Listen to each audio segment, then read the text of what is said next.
So one of the things we all struggle with is kind of our own perception of self.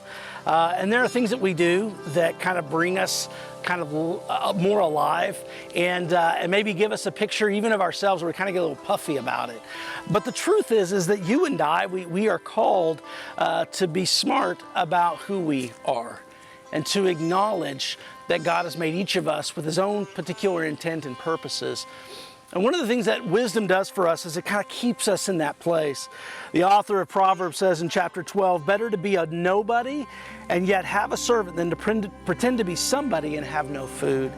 Later on in verse 11 of chapter 12, it says, those who work their land will have abundant food, but those who chase fantasies have no sense.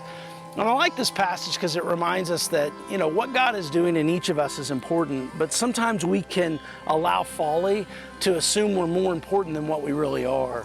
It's not to devalue us, as God has put His fingerprint on all of us. And yet it is to say every one of us are a puzzle in someone else's life, a puzzle piece in someone else's life, and they into ours. So we need everyone, and we need to recognize that. I love that the author says it's better to be poor and have a servant than ultimately to be wealthy and have no food. And it's all just about perspective. It's about how you treat people.